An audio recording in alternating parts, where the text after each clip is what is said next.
This time on Monkey Life. Kai says goodbye to his mum and heads to the orang nursery. All right, little man. Woolly monkey Ayla fends for herself as mum Piquita lavishes attention on her new baby. She's had her nose put severely out of joint by the arrival of her baby brother. And Paddy's chimps are made to work for their treats, but baby Bart isn't interested.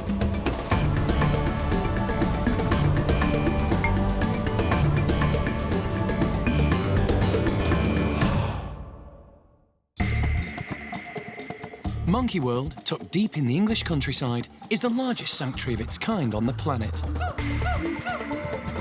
The team, led by Dr. Alison Cronin, rescue and rehabilitate unwanted and abused primates from all over the world. What we did find was a body in the freezer. It's not good news. I haven't undone it to see if it's the infant.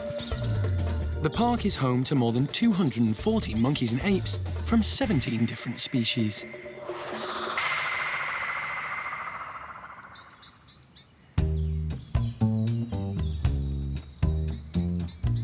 Young Kai is on the lookout.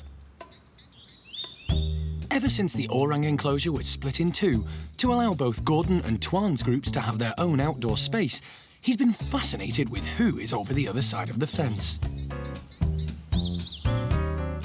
Twan has been equally as inquisitive in the neighbouring enclosure and keen to protect his territory. But this ritual will soon become a thing of the past for Kai because he's moving out. And the reason is stepdad Gordon. He's suddenly maturing into a fully grown adult and showing the beginnings of cheek pads. Gordon's changing, you know, those secondary sexual characteristics are coming on now, and every time you look at him, he's bigger, he's starting to get his cheeks, you know, he's going to start acting like a fully adult dominant male, and typically males aren't tolerant of other males. We've seen the way that Gordon is behaving towards Kai change. You know, they used to have great play sessions, and now he kind of is establishing his dominance and being more kind of divorced from Kai. The team are keen to avoid a repetition of what happened to Gordon when he was Kai's age. He hurt his eye when Twan lashed out at him.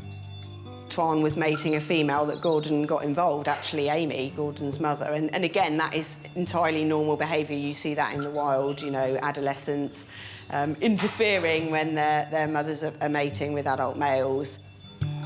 So, you know, if Gordon's going to be showing interest in Xiao Kwai again now, and also potentially Arme, we don't want Kai in a situation where he's perhaps curious as to what's going on, and he's at the wrong place at the wrong time and gets a telling off that could end up in something a bit more serious. So, you know, rather than take the risk, I think we need to move him sooner rather than later.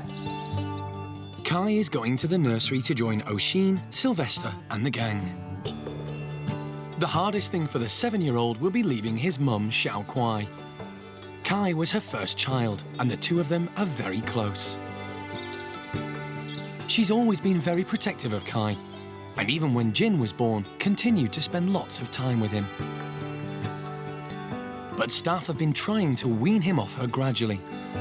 Orangutans in the wild have the longest period where they're dependent on their mothers, so we've been gradually building up the periods that Kai was separate from mum. The separation won't be easy for Xiao Kwai either. She's a brilliant mum and is the only orang at the park so far to care for her own children.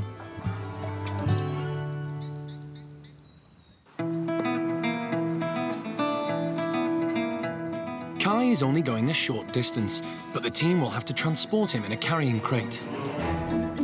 Mum Xiao Kwai is oblivious to what's going on. Okay. Having been born at the park, Kai has never moved anywhere in a travelling crate before and is reluctant to venture out, despite the treats on offer. We stand back a bit.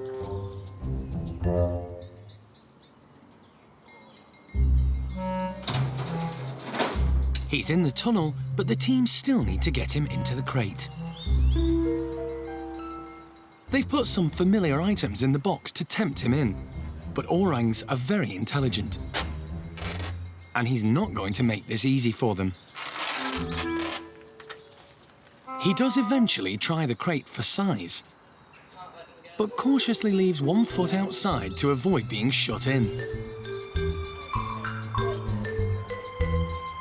And when Jeremy tries to catch him out, he's quick off the mark. It could be a long day.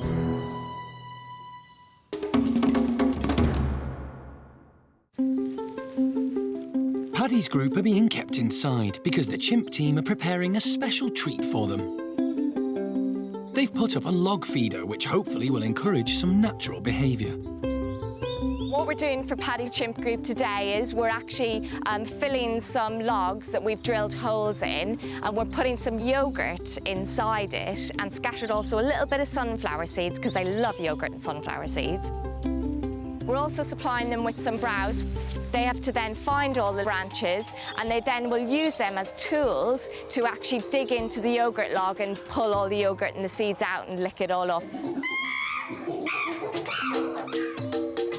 Paddy leads the way, followed by Buster. They're all keen to see what the team have left for them. But it's Kay who's first to try out the feeder. She manages to get a few seeds, but hasn't worked out how to get at the yoghurt. Gamba, however, is very bright and heads straight for the browse. He's realised he's going to need some help getting at the treats. But he's going to have to be quick, as Mickey and Buster are already digging in. They're cleverly using sticks to get in the holes.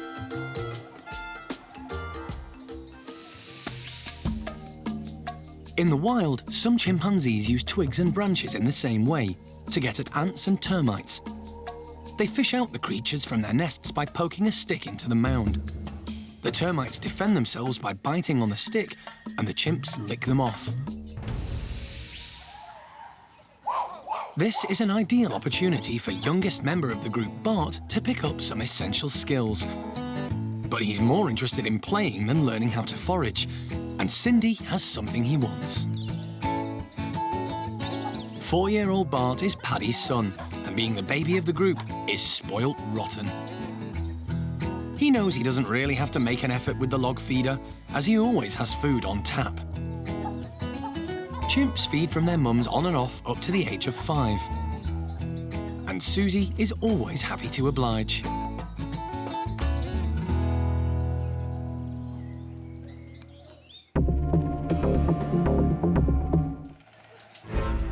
At Gordon's orang enclosure, Kai is wary.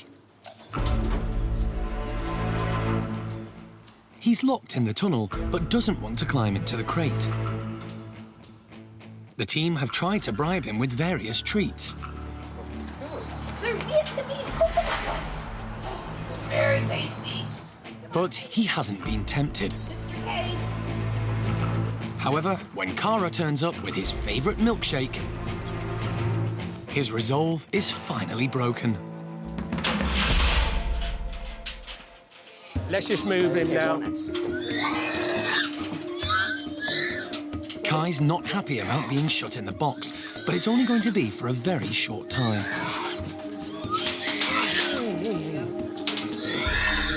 OK, you got the ratchets, well done. All right, little man. Right, if we go, keep going that way.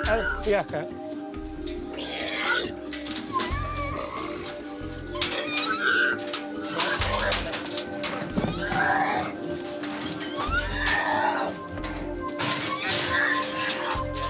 Are you okay there? Hey, hey, just 1 minute. What, you want the door closed? What you do? Don't worry. He can't wait to get out. You're not coming this way now. Genesis, honey? This is unfamiliar territory for him. He's only ever lived with his mum in Gordon's group. The welcoming committee is on hand. Jolie's intrigued by the stranger.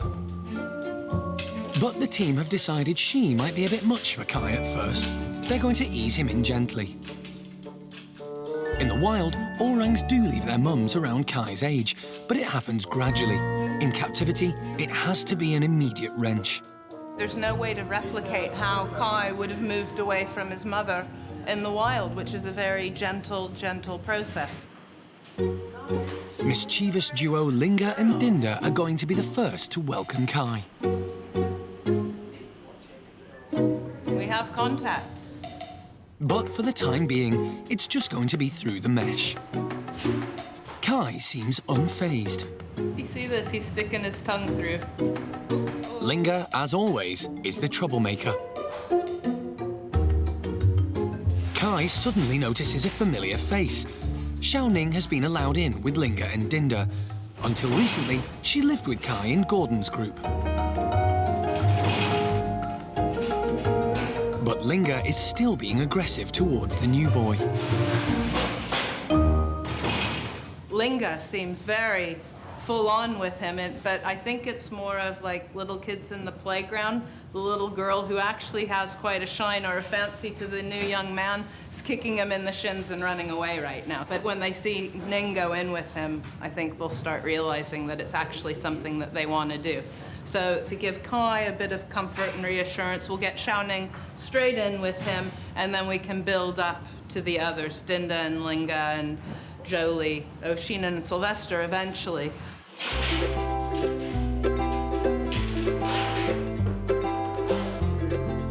Good girl, Ning. The two orangs seem delighted to be back together. To say that he's never really been away from his mum, he's done very well. Yeah, because they can scream and scream and scream for days and days and days. They have the capability, whereas he's obviously not going to do that.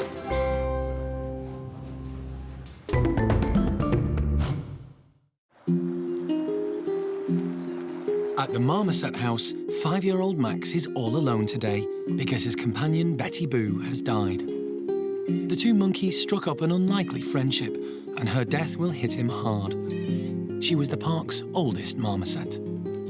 Jeremy found her in her nest basket, unresponsive. So really, at 15 or more years old, we really needed to help Betty Boo, and Jeremy very quietly and kindly put her to sleep, and she wasn't even aware, didn't even raise her head.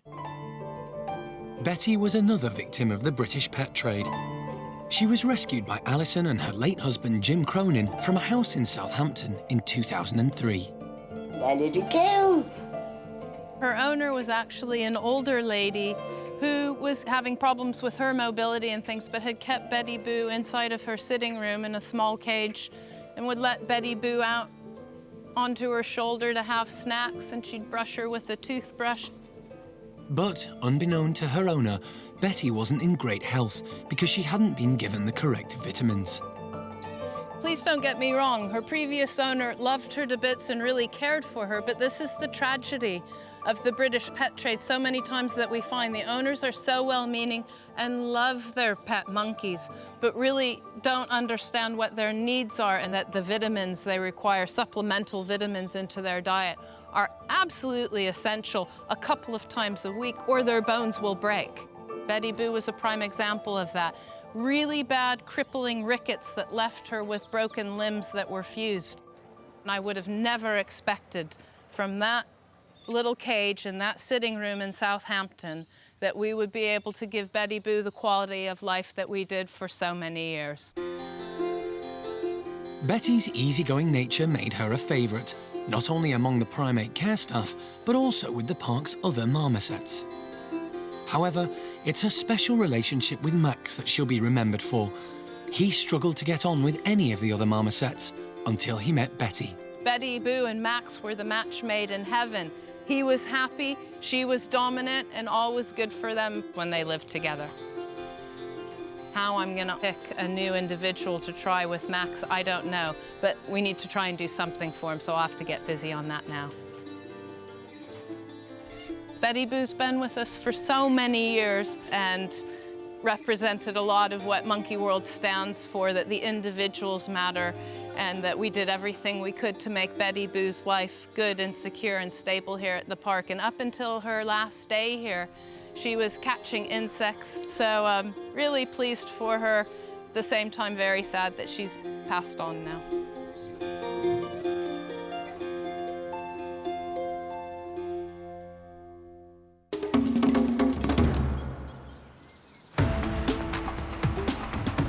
Maintenance staff have had to uproot a tree and have decided to give the stump to a good cause.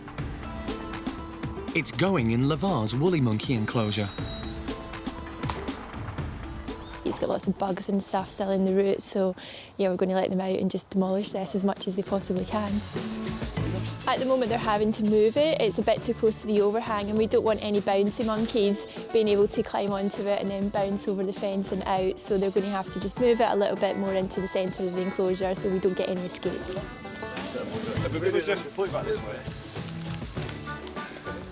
There's been a lot of upheaval in Lavar's group recently because Piquita gave birth and no one had guessed that she was pregnant. It's really important that we keep the whole group busy at the moment just because Piquita has just had the baby. He's only a couple of weeks old and all her attention is concentrated on him. So just to keep everyone else busy, to leave her alone with the baby, we've put this in the hopes that they'll find it nice and fun and everyone will have something to do.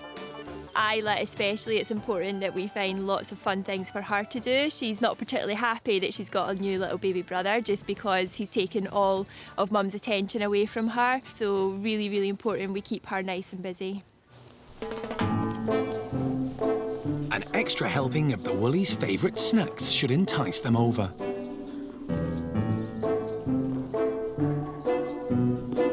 As the dominant male, Lavar is first on the scene and shows his authority by displaying.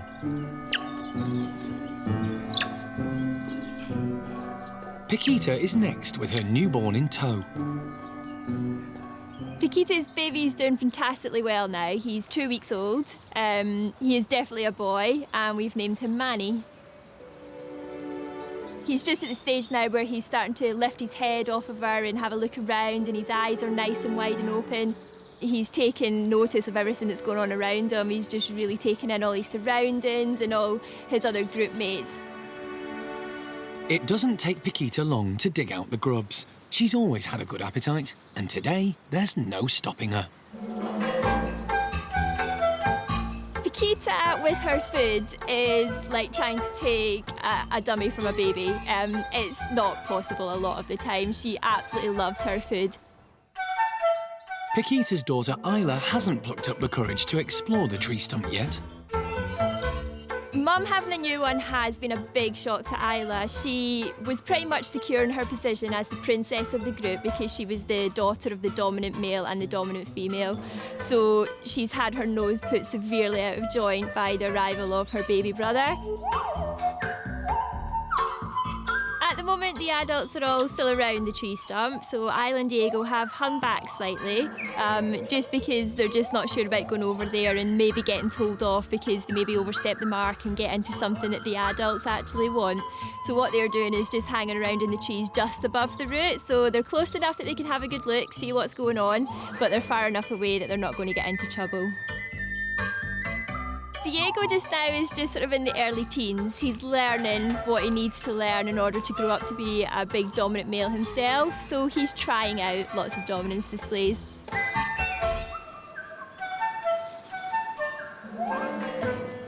Ayla's finally there. She's finally foraging around in the root.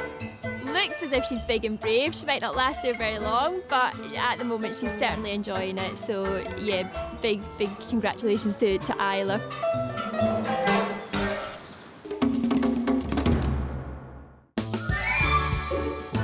At the Orang Nursery, Kai is showing no signs of missing his mum and is having a great time with his old friend Xiaoning.